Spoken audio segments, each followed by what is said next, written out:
Couple seconds.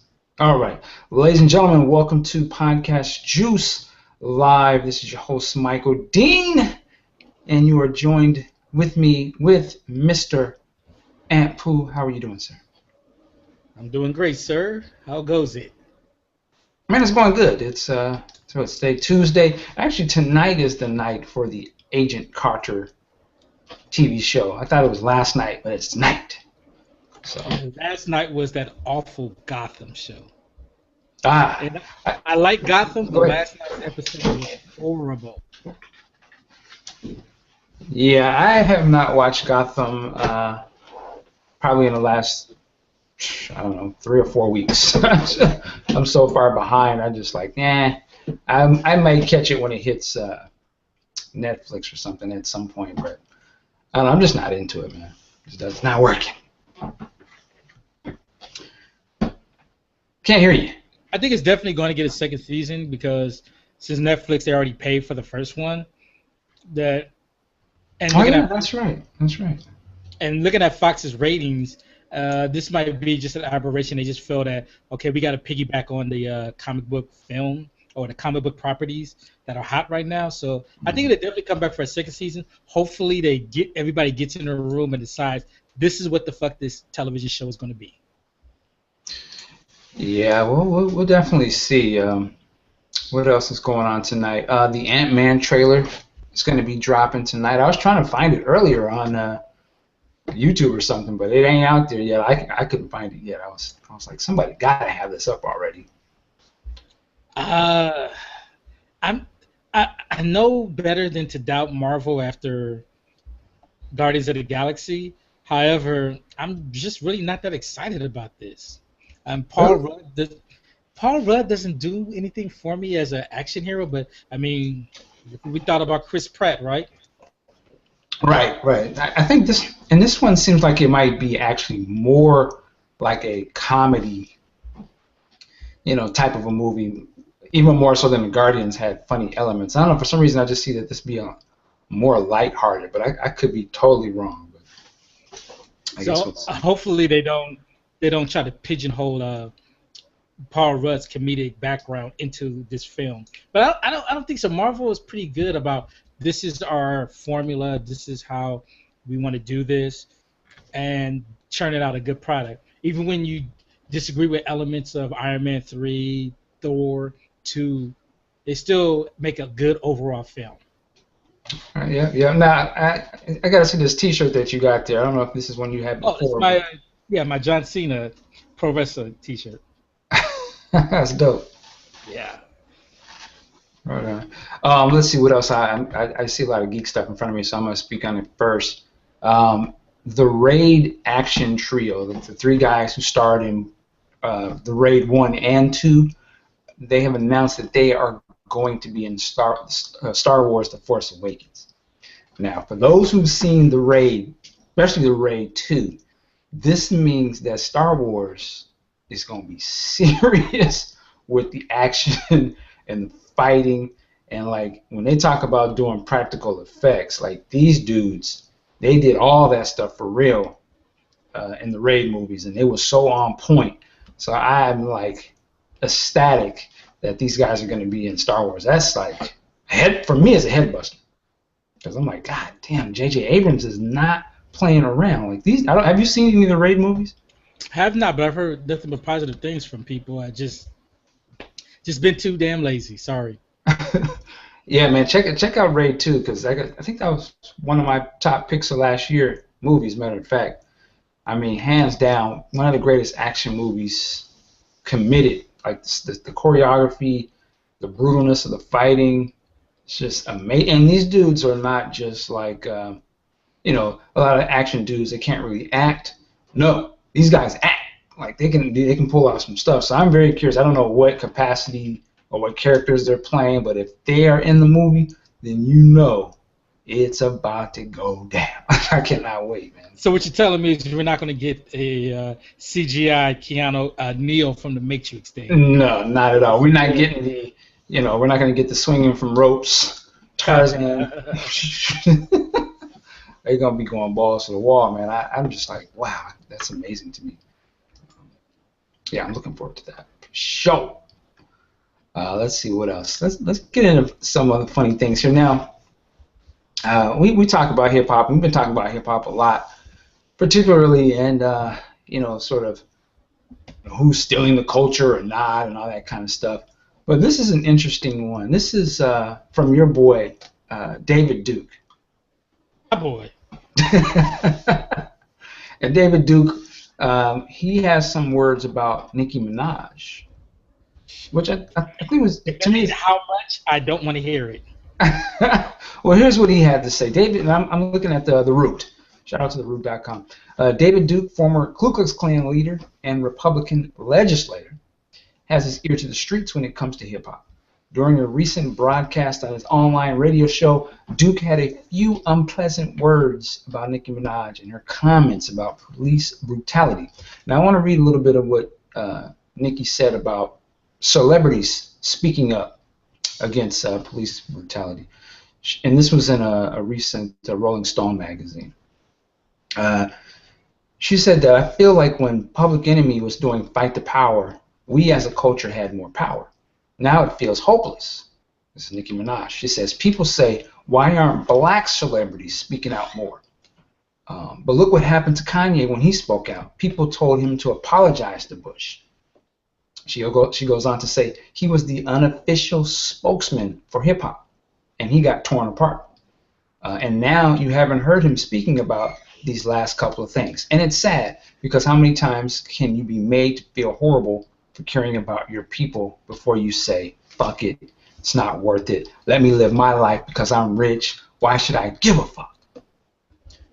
So this is some of her comments for me are problematic. Very. Now here's Mr. Duke. Apparently he has a radio show online. Who doesn't, right? but he has it, and he says, why do people blame blacks like Minaj?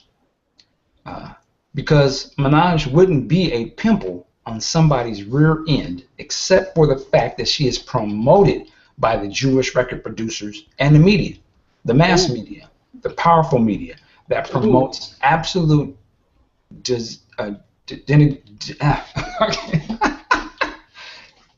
degenerates like her. Duke also said black people were not responsible for the popularity of hip-hop music. I'm going to read his quote. He says, one of the Jewish producers who's boasting about the fact that every one of the top 10 Billboard songs were those he controlled. Even rap music is not something that blacks really are responsible for, Duke said. It was the Jewish record producers who promoted this degenerate and sick and horrific music. So, you see, he says a lot there. Now, before I go into what I think about this, I'm curious. What do you think about Nicki Minaj, what she was saying, and then you have a guy, like a David Duke. Go ahead. Let's just get right off the bat. Fuck David Duke.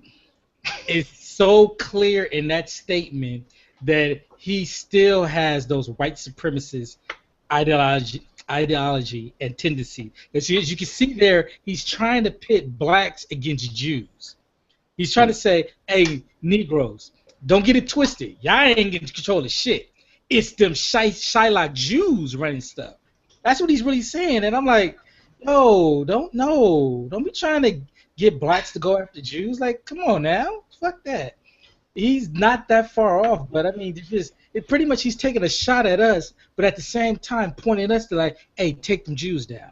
Like, what the hell is that? That's what I see. I mean, I could be totally off basis in your opinion, but that's how I took that. That he was trying to trying to get us to check the Jews. What about Nicki Minaj and her comments about being a black celebrity and not speaking out because she's basically afraid she's not gonna get paid?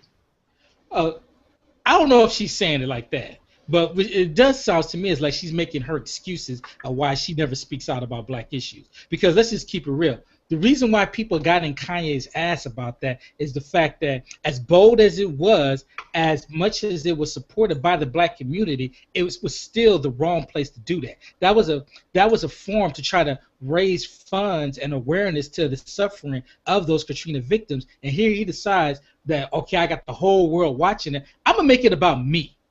Because let's just be honest, for him to make that statement, George Bush doesn't care about black people, and then did not follow it up with any facts or any damning evidence to support that, he made that about him. And that's why he got shitted on. Now, if he had been on Saturday Night Live, Letterman, The Late Show, any of that, I would have been like, bravo. But the fact that he was doing it at for this situation to raise awareness and funds, no, I can't co-sign it. And that's why he shitted on. It was just the wrong form. Just like, and I don't want to get sidetracked, just like I believe it was Al Sharpton at Rosa Parks' funeral when the President of the United States, yes, it's George Bush, yes, a lot of people do not like him, but the President of the United States recognized that Rosa Parks was such an important and respectful person that he had to be there, and there was Al Sharpton taking shots at George Bush. No, Negro, that ain't the place, and you just made it about you and not that person, just like Kanye did. And that's how I feel. That's why Kanye got shitted on, not because he said it, but where he said it. All right. You know, in terms of Nicki Minaj's comments, I agree with you. I feel like it's a cop-out. Now, I can understand from her business point of view, yeah, if I say something, they're going to go at me crazy. But, you know, I feel like at the same point, they went at you crazy when you put that Malcolm X picture on the cover. Was it Looking Ass Nigga or something like that? Like, and that wasn't, you know, you have no problem doing sort of the more ratchet ridiculousness, you know, not understanding history type moves. But when you do have an opportunity to speak on situations that are like real and like that sort of we as collectively of society, particularly, you know, black American citizens are going through, you want to say like, you know what, I don't want to say nothing because now they're going to come at me.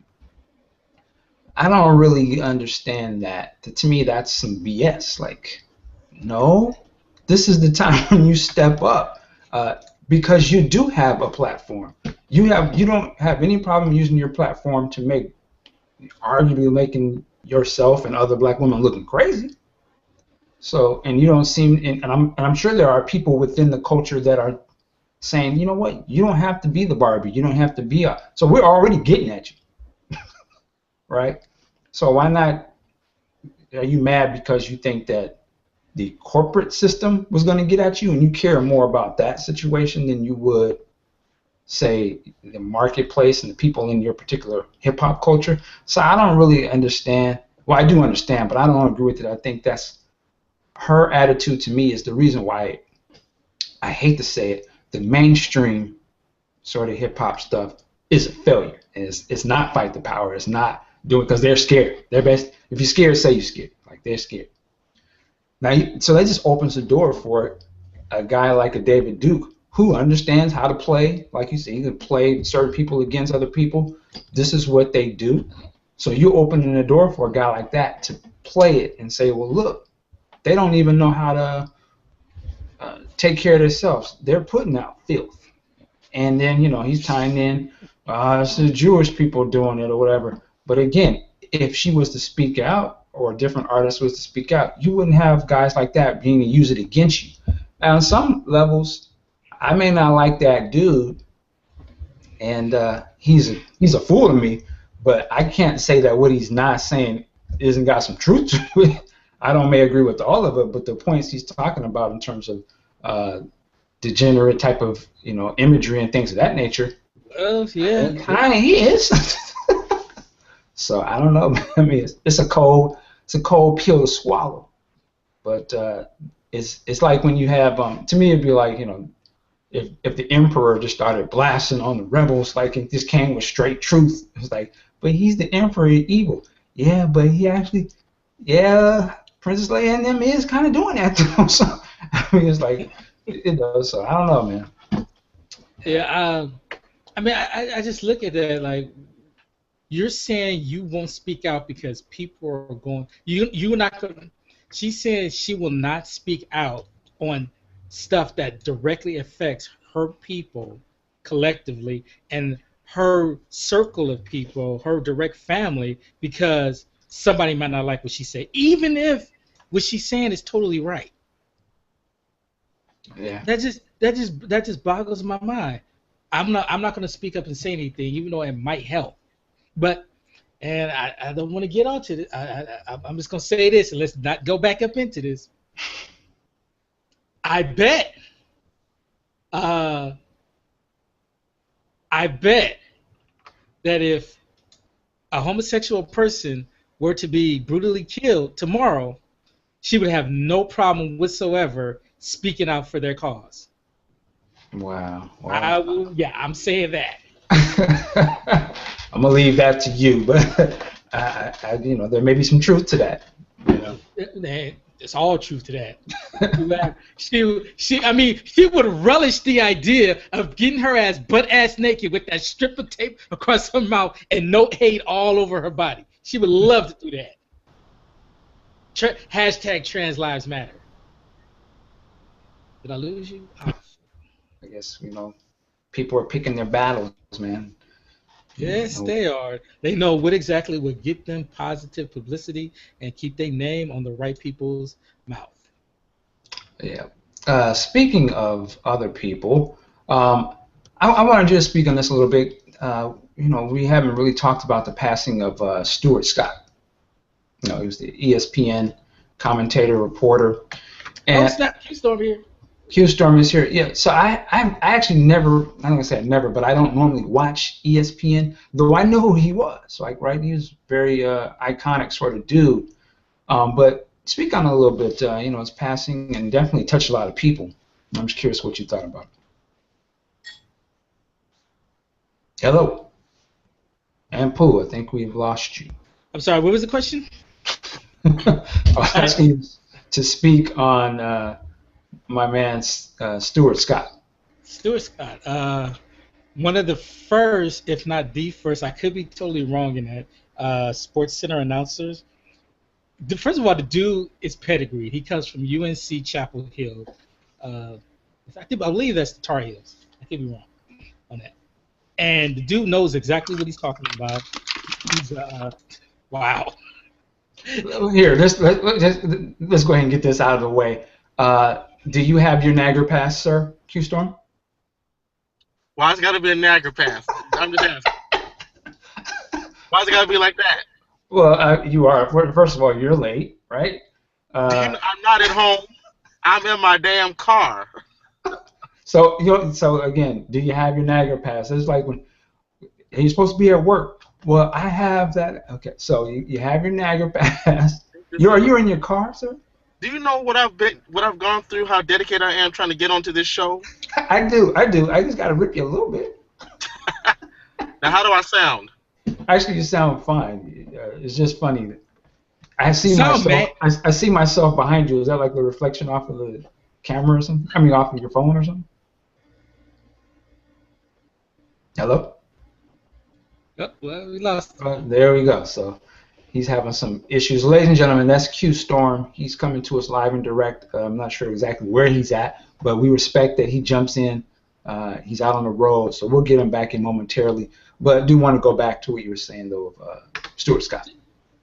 So, the thing that differentiated him from the other sports center anchors was that he incorporated a lot of hip-hop slang, a lot of hood, black, Negro dialect into his highlight package. He did.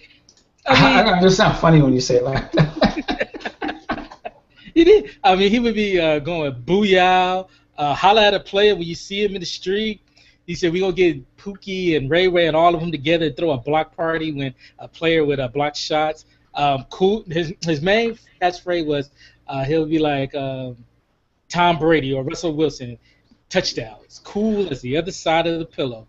Which, I'm not going to lie, at that time seeing these slang terms brought into a sports broadcast, I was kind of used to it because I grew up on Dan Patrick and Keith Olbermann, and they would do their little gimmicks of words like gone and whatnot. And then, but when Stuart Scott, he brought it in with the hip hop stuff, I go like some part I was low key hating on him. I thought like, dude, why is it that when we get a brother up on the big stage, he gotta act ghetto? Like, damn, you ain't gotta try to be hip to me. Just be who you are. It's freaking ESPN sports. It's sports. Why you gotta relate to me? Just do the damn call the damn highlights. That's all I wanted. But as it got on and he kept getting I would say more over and more popularity. I gotta respect him. He decided to go up in there and decide I'm gonna stand away from the pack. I'm gonna be different. I'm not gonna just be the black guy. I'm gonna be the relatable black guy for not only my people but for a generation of younger non-black people that were listening to hip hop, that were watching Martin and Living Single and all that, and New York Undercover, and going to see Friday and Menace to Society, and I can't think of any other black movies from the mid '90s, but those films. And he's a very respected journalist, and when he passed away, I mean he got love from everybody, from hip hop, from basketball, from football, taking moments of silence, and it just tells you that how much respect and how much of a mark he left on people doing sports, bringing hip hop to sports. So I respect it. I ain't gonna lie, low key hated on dude, but I respect him that he made his mark. All right. Mr. Q-Storm, are you back with us? Q. Yes, I'm here. But you know what? I'm gonna let you guys do the show. I don't know how safe this is. I don't know if you can hear me very well with the car driving. Yeah, I can hear you, but I don't want you to be, if I sound okay, I'll stay on. I can drive with the laptop on, but if it sounds bad, I don't want to interrupt the show. All right, just a disclaimer: if you get in an accident, we're not responsible for that. I'm just joking. Hold up, Michael D. With this weed. I ain't even on any papers. Ain't no weed. Oh Lord. So, Q, did you have any memories or thoughts on Stuart Scott? And take that as he can't hear us. Well, hey, we're gonna keep rolling. He'll jump in if he can. And also, shout out to everyone that's watching. Thank you for spending some time with us. If you leave a comment, if you're on YouTube, you can leave a comment. We'll definitely read it and display it on the show. Or if you're on our Google Hangout page, you can leave a comment or question there as well. I see that the trailer for the Ant-Man now is online, but I'll refrain from watching it for now. I was going to ask you, so we just had another show that came out yesterday, This Is What We Do. Ampu, have you had a chance to hear that yet? I think I'm about 45 minutes into it. Oh, okay. What, since you weren't there, what do you think about the whole Paul McCartney-Kanye thing that people were sort of talking about? It really does. There's no excuse, and it's really sad that I'm really hoping that those people were trolling, that they didn't know who Paul McCartney was. Similar to how whenever someone passes, they'll mock up a Paris Hilton tweet saying, when Mandela died, they said, "I'm so sorry to know that Morgan Freeman died," and they have Mandela up there, things of that nature. So I'm hoping it was just trolling. However, in 2014, with the ability to access a internet encyclopedia to learn about almost anything that you want, the fact that you could download any music, any film for free at a given moment, I find it really hard to believe that nobody knows who Paul McCartney is. So I call bullshit on that. Well, it looked like some of the people the tweets that they were highlighting, they were actually just trolling. Like, they were joking when they did this. I guess a lot of people just sort of took offense to it, as if, damn you young people. I almost take it like they feel like they're being their generation is being disrespected or something because it's not being acknowledged properly, which I don't, and you gotta separate yourself away from that. I think anybody that's over the age of 10 to 12 should know who the Beatles are, and probably they may not know the individual members, but they definitely know who the Beatles are. Yeah, like I said on the show, I think to know some of the songs, sometimes you can't escape pop culture references, and you're going to hear it in passing. But to actually know like who the members are, what instruments they played, I don't think that's necessary to. I don't personally think it's necessary. Like you kind of have to go the next mile to sort of understand, who was in the groups, right, and stuff like that. Like, you don't really need to know that Professor Griff or Terminator X is in Public Enemy. You just need to know that they had a song called "Fight the Power" that was pretty influential, and what the song was about, right? You don't need to know Yella from NWA. Oh, you don't know who Yella? You ain't real nigga.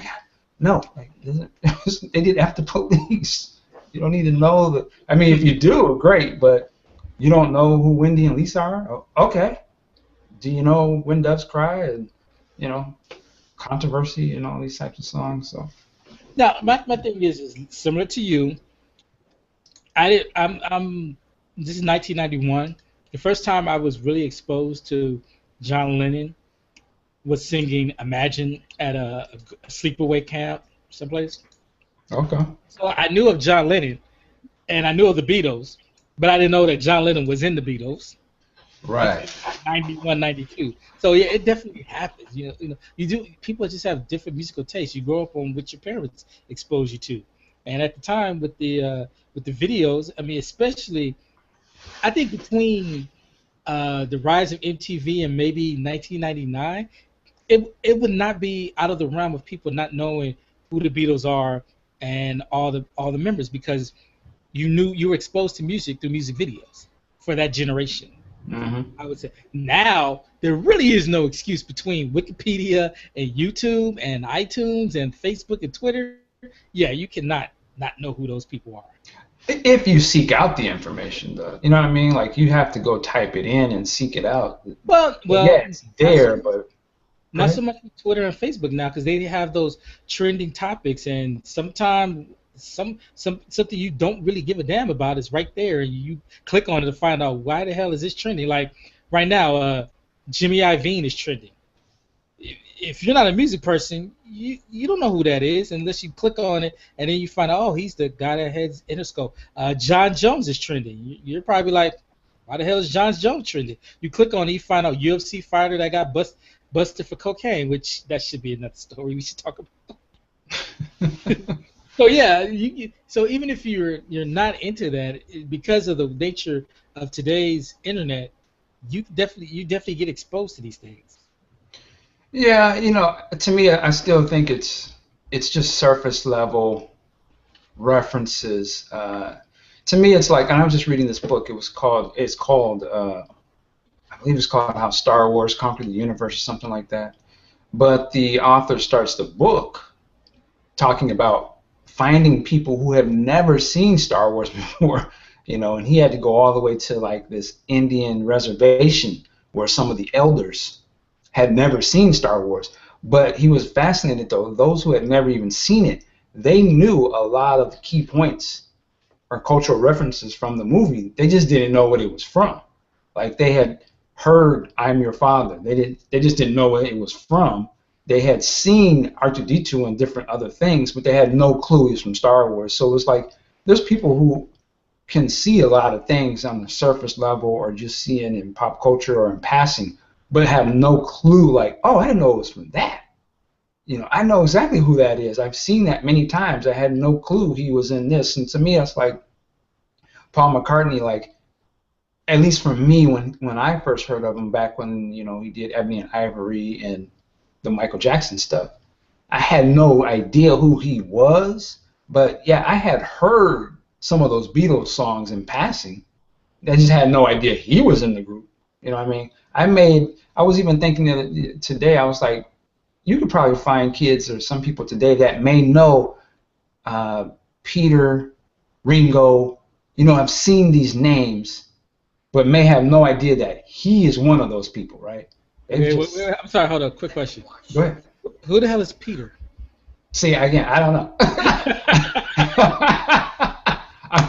That's how much I know about, right? And I'm older. That fifth Beatle that got dropped off? I guess. Well, was it John, Paul, Ringo, and I know the face of this guy, but I can't name his name. George Harrison, right? Right. And he had solo stuff. But I was like, I could probably see somebody seeing those names, and those are very somewhat recognizable, like, oh, those are the guys. But you might see a picture of George Harrison and have no idea that, oh, he's one of them?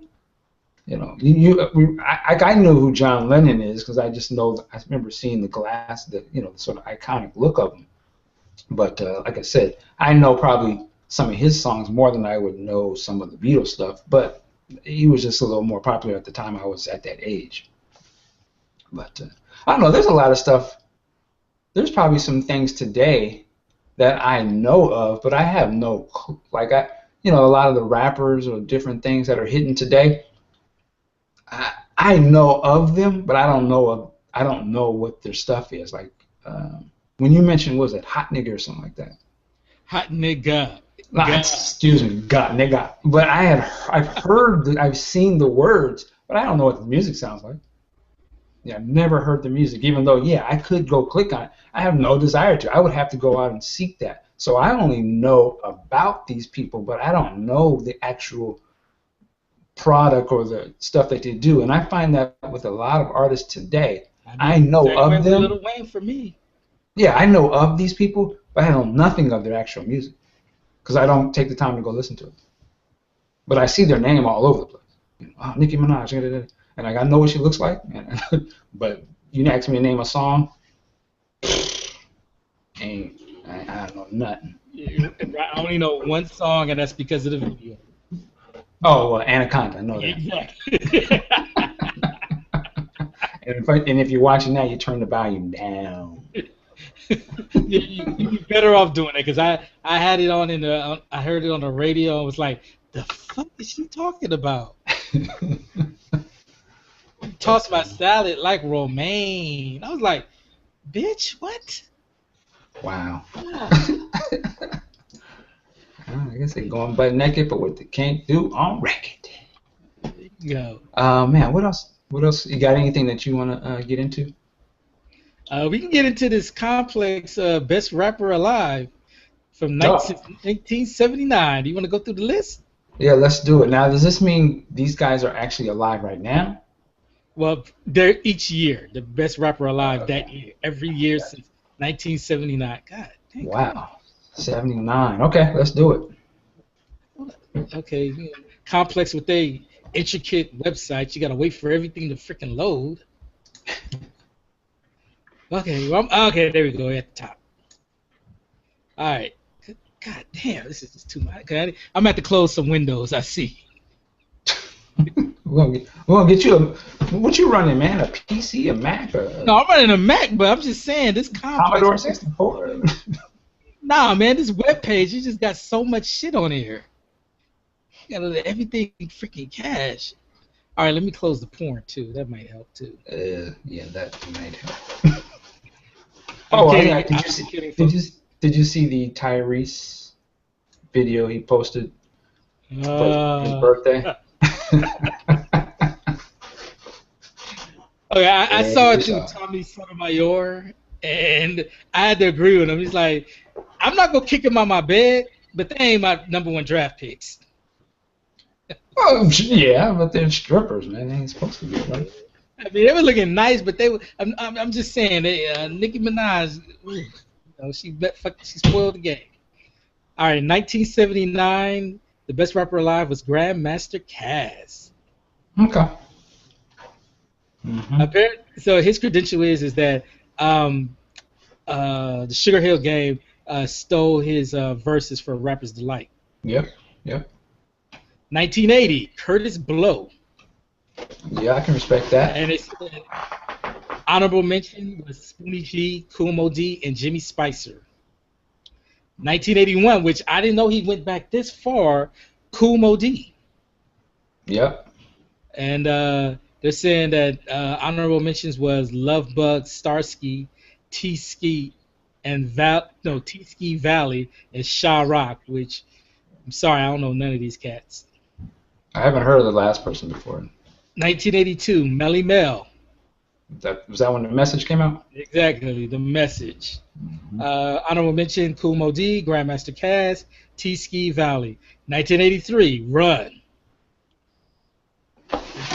Best rapper? Best rap, 1983, yeah. The other candidates, Melly Mel, Jimmy Spicer, Rammellz, Rammellz. I guess that's how you spell it. 1984, Run. And they have LL, Curtis Blow, and with something I don't agree with whatsoever, Roxanne Shante. Probably was like the only female that was really doing anything like that. But come on. The original Roxanne Shante was a good rapper.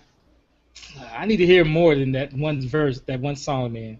She had an album out, I believe it was produced by Molly Mall. It came a little later, but... 1985, LL Cool J, which, you know, yeah, LL was dope. Apparently he was 17 at the time. Yeah. Runner-up, Run, Slick Rick, and for some, they have Beastie Boys, which I'm like... What year is this again? This is 1985. Is that right? Yeah. 86, KRS-One. Good notable runner-up, Run, Too Short, and Schoolie D. Too Short?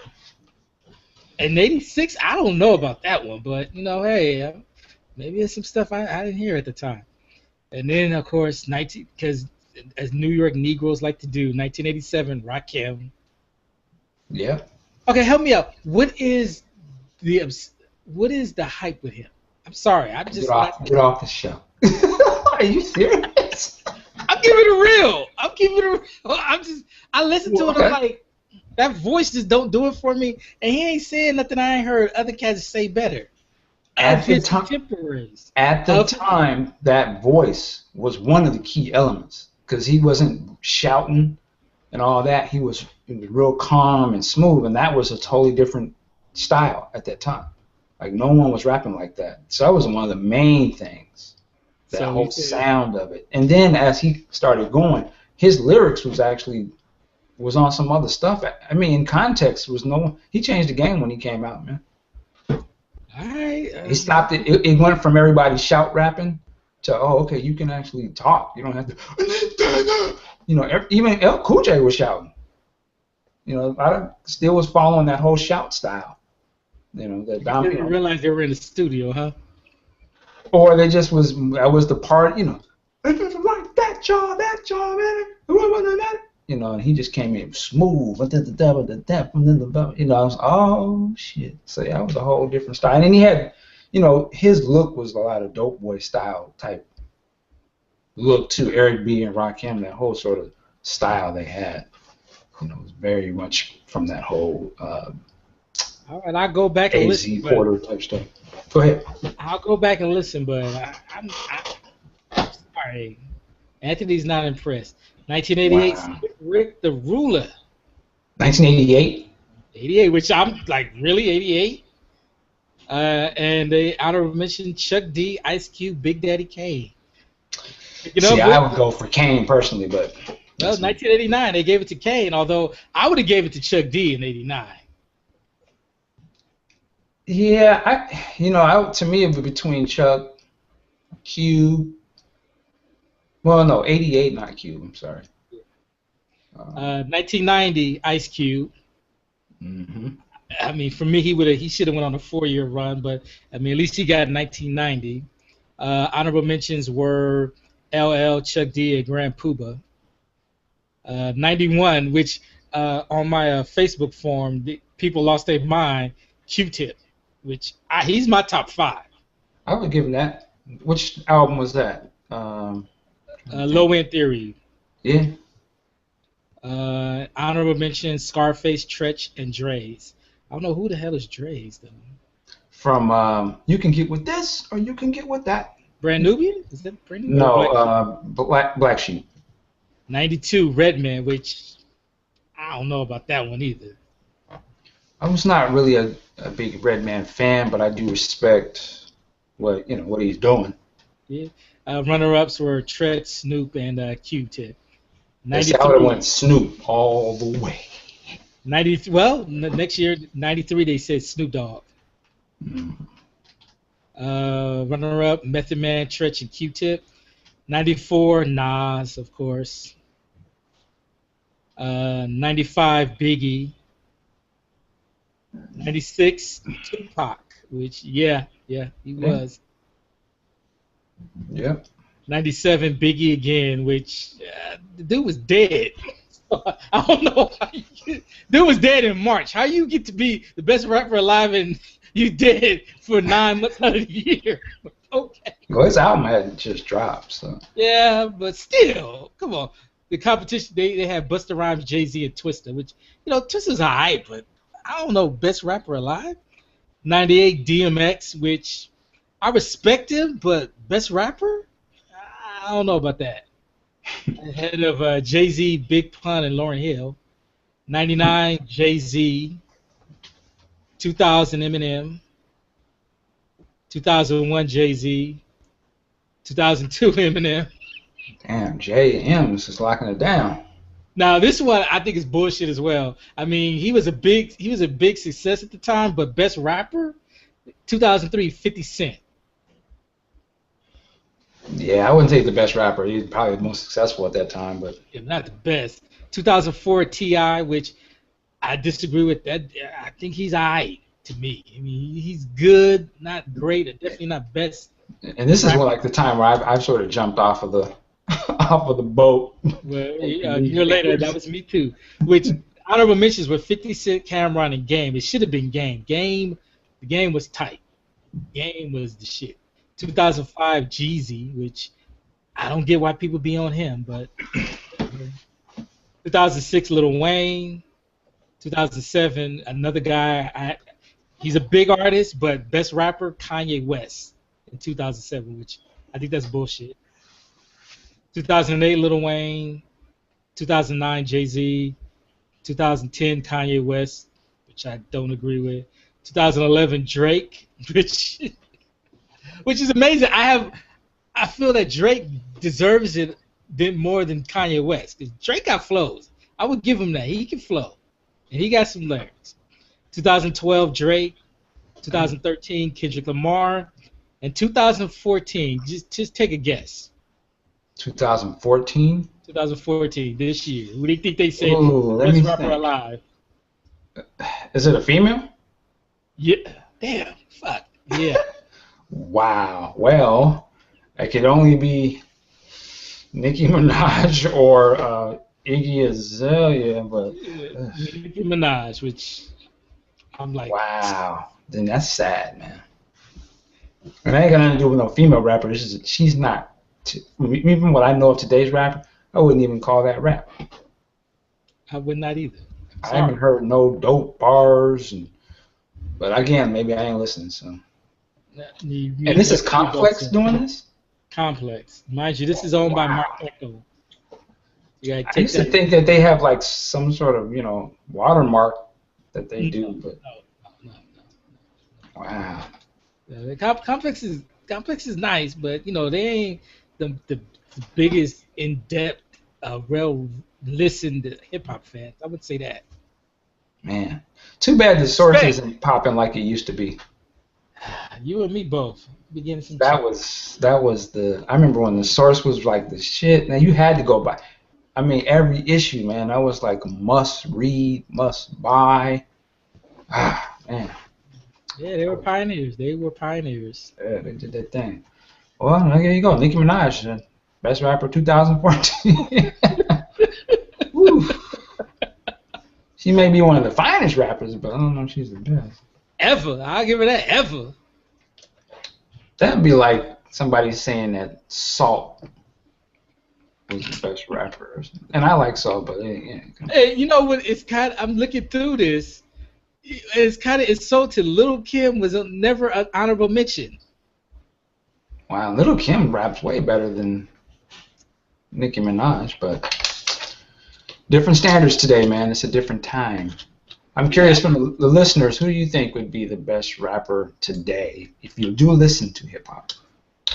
Oh, that's me. Like, come on. Well, no, I mean, some people will say stuff they don't know what they're talking about. So, if you listen to it, you might have a better perspective. Okay, now I'm really thinking about this.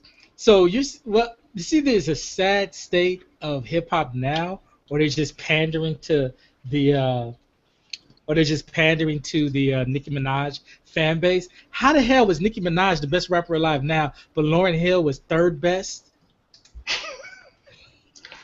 I'm like, you just think about that. Lauryn Hill kills her. Well, yeah. What was Lauryn Hill going up against that year? DMX, Jay-Z, and Big Pun, which are some top talented dudes. I'm not saying she wasn't better than them, but they weren't whack rappers. Who's Nicki Minaj going against now? Hold on just a moment. Drake. Bobby Shmurda or something? I don't know. No, they have Drake, Young Thug, and Killer Mike. Killer Mike is dope. I ain't heard what he done lately, but from what I've known of his catalog, that dude can flow. I'm actually surprised he's in that list of today. That's interesting. Like I said, they got some real listen to hip-hop connoisseurs. Well, there you go. That was the top list. Let me throw this other one in here. Have you ever seen Ghost in the Shell? Have not, but I've heard good things about it. Yeah, it's a classic. The movie Ghost in the Shell, the original classic anime movie, it's also a TV series. I think it's a couple of TV series. Matter of fact, there's a new one, or relatively new. I think it's called Ghost in the Shell Arise. It's currently on Netflix. I started watching it. It's almost like a retelling of it. But they're bringing it to the silver screen, and it's going to star Scarlett Johansson. How do you say her last name? Johansson. She just sounds like she supports apartheid, doesn't she? Hilarious. But yeah, so she's going to be playing the lead character. Now, the original one, it isn't. I don't know if she's Japanese. So the Asian Japanese character takes place, I believe, in Japan. I don't know if this new movie is going to follow that. Of course, she is a white woman playing this character. So I'm curious to see how this translates to the big screen, because it's kind of one of those things that it could be good or it could be kind of horrible. And I'm actually kind of surprised somewhat that she would even play this type of a character, being that she's already playing Black Widow, in the Marvel movies. Well, to be honest, I guess she's in my opinion, she's probably banking huge box office paydays. Now, while I think she's a good actress, but let's be honest, she's fine in the motherfucker. So while she still got them looks, she gonna go ahead and cash them big bank action paychecks, and I can't knock her for it. Yeah, no, I can't knock her in a sense, but like, what was that one movie, Lucy? I mean, that was horrible, man. I mean, she wasn't bad in it per se. It was just a bad movie, I guess. I don't think it was a bad movie. It just felt like when you got to the end, it was just like, okay, what the hell is happening? Yeah, it was ridiculous. But it made money. It fooled people into going to see it. True. I just don't want people to think that, because I walked that. Well, when I walked away from that. There you go. It was Matrix. Yeah, it was actually Johnny Mnemonic to me or something. It was just horrible. I was like, I don't want them to have that taint on this, because this is way better than that. So we'll see. But they got the same people playing in all these movies apparently. So I don't know about that. Because I'm just trying to think who else. I mean, it would have been right now. It's Scarlett Johansson or Jennifer Lawrence. Those are the two hot actors. That's who you're going after. I mean, all due respect to Julia Roberts, she pushing 50. Sandra Bullock is 50. Oh no, they couldn't be this character. No. I don't know. I would go with somebody. What was the chick from Kick-Ass or something? Or I think she has two strikes against her. One, she's short, and two, she's very young. She's 18, I believe. I mean, I don't know what the age of the character is supposed to be. Wouldn't be that bad. But Scarlett Johansson, she's dope. As Black Widow, I think she was really tight in that and really kills it. So hopefully this will be the one that can be her, sort of big success outside of, the Marvel thing, and she can have her own franchise or something. So we'll see. Is that a multi-part film series? I think there's 2 films, but then there's a whole bunch of TV series that, it's a couple of season stuff. So it could be it could be a multi-film deal easily. So something just popped in my head. What do you think of this idea? If you're an actor that's trying to get to that next level, like we was debating about The Rock. The Rock needs a film franchise so he can solidify himself as having a steady paycheck, a steady role, similar to Robert Downey Jr., Chris Evans, and Liam. Is it Chris Hemsworth? I'm trying to think. Who's an actor that needs? Maybe not a Vin Diesel. The guy that played Kick-Ass. I don't know his name, but he's playing Quicksilver. Would you think that it'd be in his best interest to like scour the message boards or scour the library for a book series that he think that this could become a series? Like before they fell with John Carter. That's the guy. Taylor Hitch, the guy that played John Carter. Mm-hmm. Wouldn't it be? Isn't it now actors need to be a little more proactive and find the next film series? That look through a book like I think John Carter, that was a multi-part book, correct? Right. Yeah, classic. Find something like that. You think that's within the realm of an actor to do that, and should they be thinking in that mindset? Like for sequels? Yeah, I'm trying to think. What's another book that's out like before The Hobbit got made? If Elijah Wood had went to New Line and said like, hey, here's this book. Everything's done for us. This could be a huge series. This could be your next Harry Potter, your next Marvel, your next Lord of the Rings. Let's do this. And put me at the helm. I think I think if the actor has sort of the tenacity to try and be a producer, then certainly I think there are some that do that. There's one that comes to mind. I think it's the gentleman who plays Spider-Man in the Sam Raimi movies. His name, Tobey Maguire. I believe he is producing. He either is bought the rights to produce Robotech movie or Star Blazers, one of the two. Ugh. And that was years ago when they announced this. So I don't know where it's at now. But I mean, so there are a couple of. Say that again. I said, God, I hope it's not Robotech. Why it's possible. No, I like Robotech. That's why. I just don't. I don't have faith. I just do not have faith in American producers' hands that they'll do that right. Well, it's an American sort of store. I mean, it's not Macross. It's Japanese. Macross is Japanese, but Robotech is actually an American dude taking 3 separate unrelated anime movies and slapping them together and creating a story to make it work. So it's already ripped apart. It's already been Americanized. Right. Good point. But that's actually that actually would be great if somebody took the whole Macross series or Robotech, whichever way you want to call it. I mean, it can be done. That's 6 films. That's 6 films if you think about it. If it's the full, I think it was 84 episodes that ran in the 80s. That's easily 6 films. Right, yeah, that's Robotech. So the Robotech is 3 different things. The first one would be Macross, right? Which actually Macross is its own big thing unto itself and has many movies and many TV series, probably still running to this day to some degree. The other 2 parts of that Robotech thing are totally unrelated shows that were not successful and don't have other sequels and go on. They had really nothing to do with each other or Macross. It's just the way that it was an American company. They saw 3 different TV series in Japan, and they just bought all 3 and said, you know what, create a story so we can play all of them together. Right. So it was a genius sort of thing that the guy, I think it's Carl Mack is the guy's name that did that. But it'd be like somebody going to American TV or somebody wanted BBC and just bought Luther, Survivors, and Doctor Who and said, you know what? Write a story, and we're going to overdub the whole thing and make it so it's awesome, big, crazy, seamless type of generational story.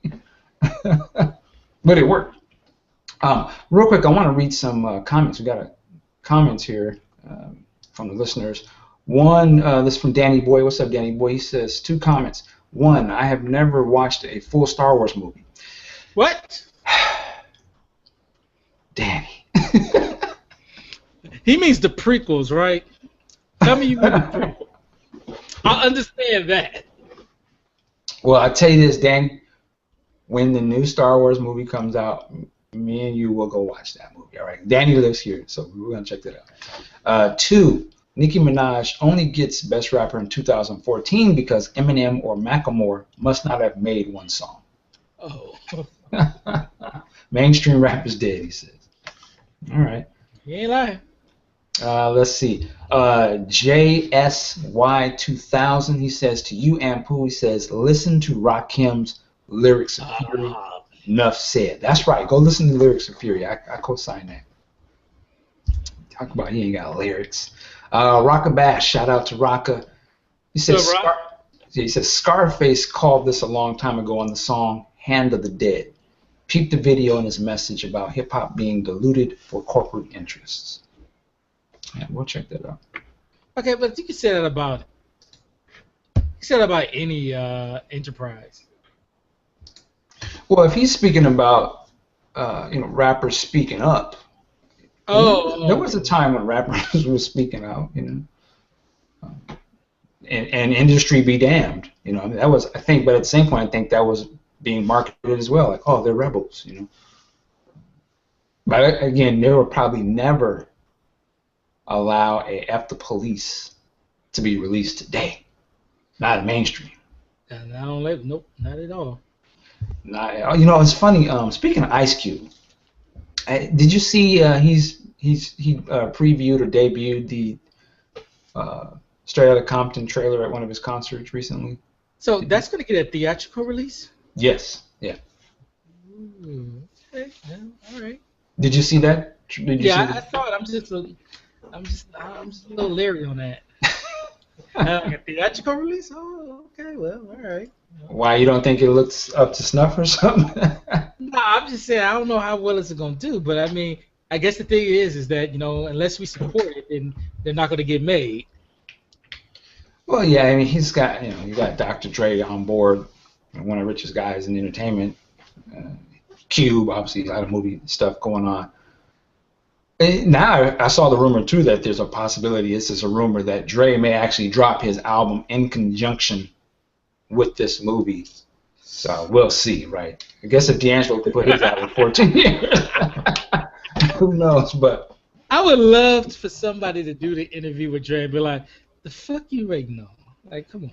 You know what? He needs to go on. Well, first of all, he needs to come on here, but I would love to see him on like the Breakfast Club. Or even because I know Charlamagne would be like, "What's going on? What's going on? Where's the music? What do you mean?" I mean, as far as I know, it's not like he's putting out music for other people. So it's like either you're doing it or you're not. What are you waiting on? But I mean, at the same time, it's twofold because it's like one is building anticipation because like it could be like when he finally dropped it, they're gonna just think it's hot because Dre finally dropped the album. But then it could be the other thing is like, nigga, this is what we waited for? Got that D'Angelo effect. There's a possibility. Well, I like D'Angelo, but I was gonna say. Oh, so anyway, people were saying Straight Outta Compton. I was gonna say Cube. I was listening to the Lynch Mob, and I was like listening to that first album, and I'm like, I thought that the Death Certificate album was out of control. The Lynch Mob album, if that was being put out today, would be the most decisive. He would be labeled a damn terrorist. And I'm saying Cube would, because it sounds like they're writing. I'm sure it's all him. That's what I say. It sounds, they're rapping as if it was him. And even on some of the skits, it is him doing them. And I'm like, damn, I see why he probably would not put his name on this, because this stuff is out of control, man. I think he was just putting his boys on, but that's all. Yeah. Yeah, but the stuff they were saying was like, it was beyond Death Certificate. I mean, he was going on. I mean, again, he would be labeled a racist, a terrorist, anti-American cop. I was like, do they not know he put this stuff out?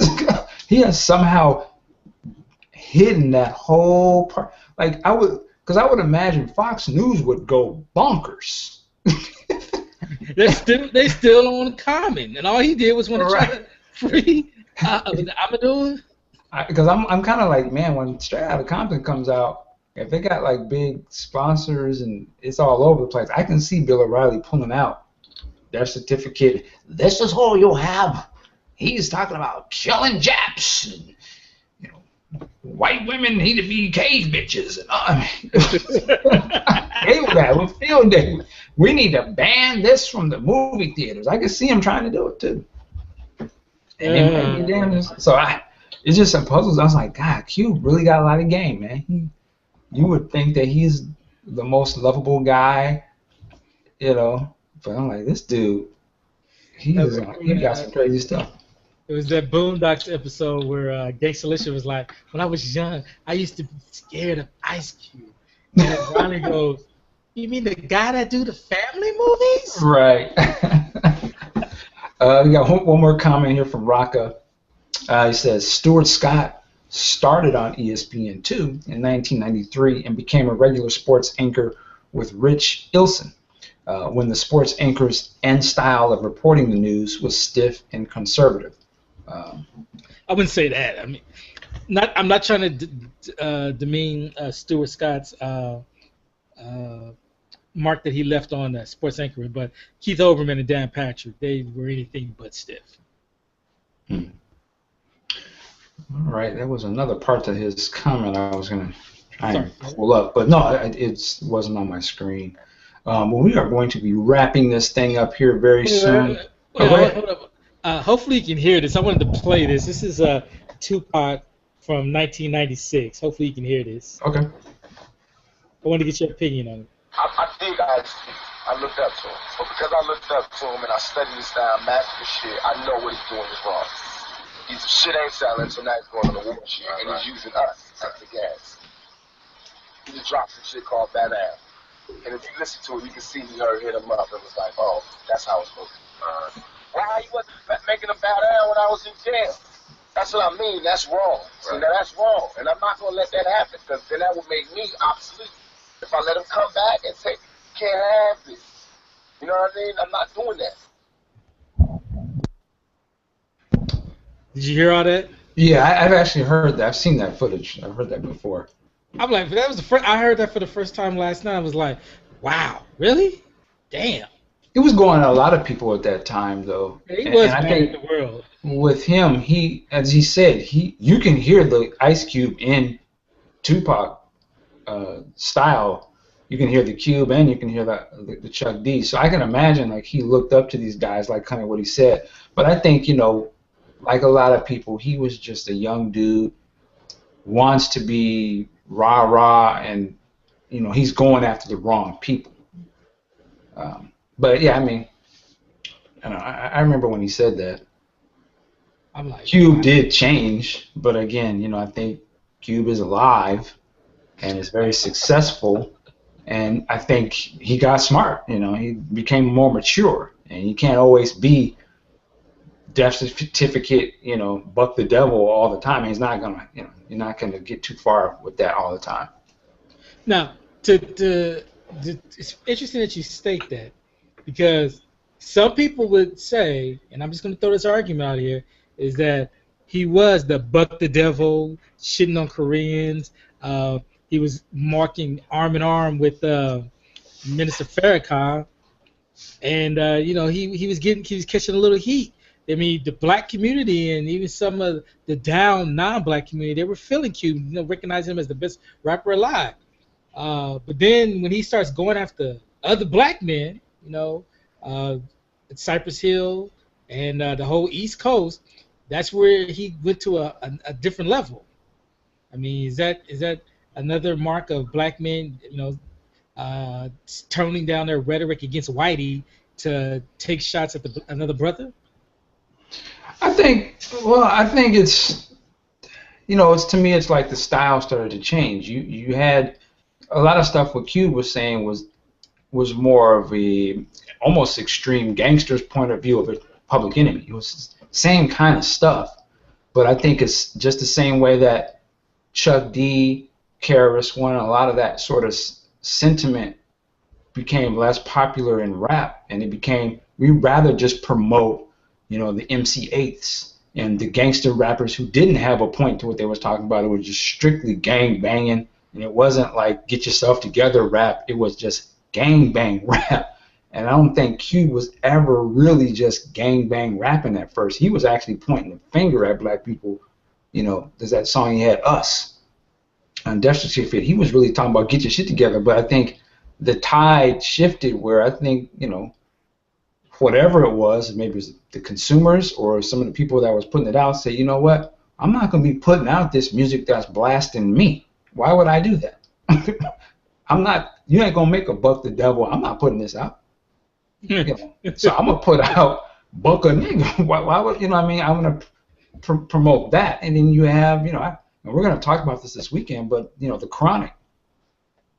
You know, that sort of shifts the tide where it goes away from, you know, the stuff that Chuck D and Cube was kind of doing, and Cube was real slick with his, like, again, on the surface you think he's just talking about some gangster stuff, but he's really talking about some whole other stuff that was probably a lot more scarier to people, you know, talking about running up in neighborhoods with guns and taking people down, not for robbing them, but for overthrowing them.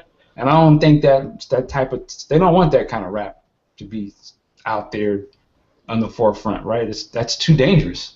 So again, turn it back to just the gangster black stuff, and that's what we start. You know, Spice One, and I respect these dudes, Spice One's MCA, and even Tupac. He started to change his stuff.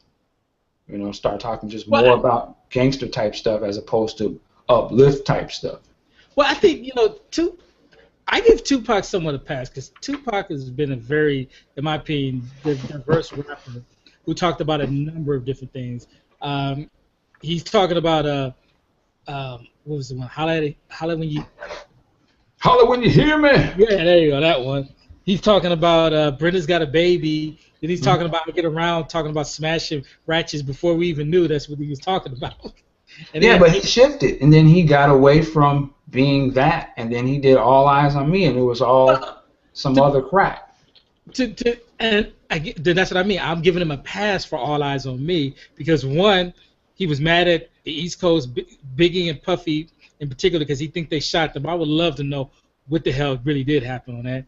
And two, he's around Suge Knight, who never was a gangster, but he showed love perpetrating the gangster. No, he wasn't a gangster. Look, dude, I'm not a gangster. You're out there, so I'm not gonna question you. Look, dude, I'm not a gangster, but I know how to throw up neighborhood. I know how to throw up mid-low, but I ain't a gangster, so I'm just saying. I mean, all due respect, Suge, but I'm just saying. He didn't put in that work. He just liked the environment. I don't know why, but whatever.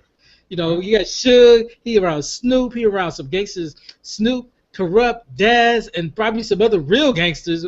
So he just went into the role and figured, okay, this is my. Have you read any of these books about Death Row and Suge?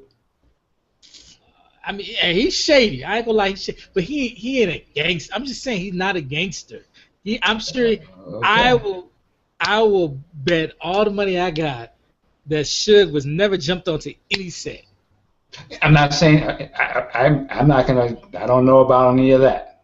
I'm not gonna sit here and say I know any of that. I don't know. But he apparently is very affiliated with certain sets. Dude, I could drive 2 blocks and see the homie still on the corner. I doubt throw up a gang sign like, "Yo, what's up?" I'm not doubting you. I'm not doubting you. To me, when somebody says gangster, this is, again, a guy who has the power to allegedly, you know, orchestrate people getting that ass whooped, who has people drinking piss, who got people getting shot, his buddies getting shot, and in prison, in and out of prison. That's a gangster to me. All right, well, I'm about to school you out on what is and isn't. Yeah, that's fine. See, there's gangsters and then there's gang affiliated. Okay, I got you. He's gang affiliated. But anyway, but I'm just saying, I just think that was just for that one album for that moment of time. Because as you realize, the album after that, Machiavelli, he wasn't all that rah-rah gangster shit on that, all throughout that album. Well, To Live and Die in L.A. Hail Mary. No, that was he wasn't going. Was he going at people? Hit 'Em Up was on All Eyes on Me. I'm talking about the next album, Machiavelli, The Don Illuminati, 7 Day Theory. The very next album. He started to change it. I would agree with you. I do agree with you. He did it. He adopted that persona and did it just for that one album because, I mean, you listen to some of those other unreleased songs. Very much. I don't know. You can maybe say he was battling people, but I'm a Tupac fan to the core. Let's keep it clear. But I was disappointed because I bought the first album, you know, Black Man Can't Keep Us Down. They Got Me Trapped all the way, and I said, okay, Me Against the World. I was like, man, he's finally coming into, you know, he's even getting his style together, and his delivery is getting better. I'm like, okay, he's learning, and you know, he's coming with that message. But when they dropped All Eyes on Me, I was like, you know what, this is dope as hell. Can't take it away. He has gotten so much better, but the lyrical content, he's selling out. He's going for the money, and now he don't want to be a revolutionary. He want to be a gangster because that's what's hitting. You know, this was, you know, obviously Snoop and Death Row was the hugest thing. So now he's gonna go over to that. But I was like, I love these records, but I was disappointed because I know that ain't him. I just thought he was being fake. Well, Mr. Dean, I'm not going to challenge your integrity. Oh no, you go ahead, man. However, $1.5 million dropped to get your ass out of jail. I'm sure you would be whatever Suge wants you to be. And that's the problem because he's dead because of that. No, I don't think. So that's why I said I'm disappointed. He gave his life for that, and it wasn't worth it. Yeah. Ultimately, it wasn't worth it. This is why you can't battle Michael Dean because you think you back him in the corner, and then bam, he hits you with logical facts. You're like, yeah, right. Ain't shit you can't counterpoint that. Like, because more than likely, he had no. Suge and the rest of them was over there whipping that boy's ass. He had no business walking. And then again, even if he didn't walk over there and hit that dude, he still would have got shot at that day because he was with Suge, who whipped up on that boy. And that wasn't the only situation, you know. Again, you read some of these books and you hear these interviews. He was not a saint at that time, unfortunately, and I don't know why he felt the need to either associate with certain people or to actually do certain acts. But you can't act like that and not expect it's going to come back to you. And, you know, when you're beating people down to a pulp and you're in there ordering people to do this, you know, you went beyond talking about it. You're participating in it, and you're around that element. That's the problem. And that's why I was just kind of like, man, it's unfortunate, you know, because he was very interesting, and he had a lot of interesting insights and different, you know, the energy that he had, you know what I'm saying, could have been definitely used for a lot better. You know, he had the potential to be something very great. But, you know, shout out to Tupac. Didn't let that be a lesson to you. You say shout out Tupac, I'm expecting him to say shout out back to you from that Chappelle Show skit. Oh man! All right. I think we're gonna wrap this up. We gotta wrap this up. We've been going hard. For those who don't know, please check us out on PodcastJuice.net. We've been podcasting, I think, the last 2-3 days. We put out Geeked Out, just came out. I think it was Sunday. Monday we had This Is What We Do, and then we had another one yesterday. We got this one today, so we're definitely going to be here putting in the work for you guys and, you know, giving you something to listen to. We want to definitely give a shout out to JSY2000, Rocka Bash, Danny Boy, some of the other ones I can't see your names, but thank you for listening for sure. Aunt Pooh, where can they find you at online? You can find me on Instagram and Twitter at Aunt Pooh. I have a new column up on 401 Mania, Comic 8 Ball on Sunday, and I'll have my year reviews posted sometime this week at knockoutnation.com. All right, you can follow me from time to time on at PodcastJuice on Twitter. I'm going to finish out my binge watching of The Wire. I am on episode 4, season 4. Ooh. Yeah, I've been actually going back, and I started on season 3. Started watching them on HBO Go. I skipped season 2. I think once I'm done with 5, I'm gonna go back to 2. I just found it too slow. Hold on, I'm sorry, real quick. I was watching before I left from work. Yes, from work, real niggerish. Yes, I was watching The Wire. Beginning of season 4, this episode 4, Marlo is playing poker and he loses his money. He calls up Chris and goes like, "Yo, I'll be at the drugstore down the street. Come get me." He walks into the store. He sees the security guard. The security guard sees him. They start mad dogging each other, and I'm like, okay, does the security guard know who that is? Right, that's a classic. That moment, I remember that. So Marlo stays mad dogging the security guard, and I guess the dawns on him like, oh fuck, that's Marlo. So he picks up the water bottle, gives the store owner $1, gets the water bottle. As the store owner walks away, he looks dead at the security guard and picks up 3 lollipops and just puts them in his pocket. And I'm just like, he just dared him. Today, as Marlo leaves the store, he just mad dogs the security guard like, "The fuck you gonna do?" And the security guard, he's standing there like, "Man, I just got punked." I'm like, "Look, man, you should just get punked." He went outside and confronted him. Nothing happened, but it was just like, it's like Marlo.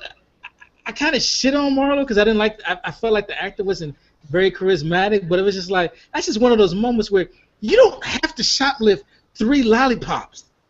You don't have to do that, but just to do it, just to be like, look, I can, because you ain't gonna do nothing. I'm gonna punk you. That just was like, wow.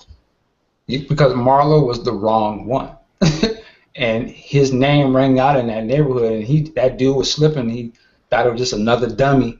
He didn't realize who it was, and he know Marlo got killers on the payroll, and they know when it's time to handle business, nigga, payroll. That's a little too far, but he know he got people that will come in there and pull that trigger and won't care a care in the world, and he just on a little minimum wage job, got his little chest out, thinking he's doing something, and it ain't worth it. That's when he was like, God damn, yeah, you don't never know who you be messing with, man. That's why. That's a good lesson to show. You don't know who these cats is out here, man. But the thing that gets me is it seemed like the security guard figured out like that's fucking Marlo, and yet he still followed him outside the store and tried to have this like, man, you ain't got to do me like that. I know who you are, and you gonna just steal right in front of me. You ain't. I'm looking like, dude, what the fuck are you doing? Yeah, just take the L and go on back over there. Man, it ain't worth that cap in your ass. Nope. All right. Definitely follow us on Facebook, Podcast Juice, and on Twitter, Podcast Juice, and also you can follow me at MDean on Twitter. And also check out, I put out a new album called Lake Minnetonka, aka Things I Learned from Prince, and it's probably about 27 tracks on there of just beats and music and demos and just stuff I've done over like from 2009 to 2012 or something. So a lot of fun stuff on there. So definitely check that out. It's free. So get up on that. And hey, we're gonna get up out of here. Have a good. Oh, I'm sorry. Go ahead. One last thing, sir. I'm gonna need the extended version of My Name Is. Oh no, did I say? I'm sorry. That's the only version there is, man. Unfortunately. Well, I mean, I understand you about to be the chief podcast officer, but I'm gonna need you to get back in the lab and give me the extended version. 50 seconds, like, come on, man. This ain't 60s. We'll see what we can do. Yeah, I definitely want to get back and start doing some more jams and stuff. So we're working on that. We got a lot of stuff cooking, as they say, for this year. But cool, man. I'm glad you like it. Listen, we got to roll. Have a good night, you guys. We'll see you next time. Peace.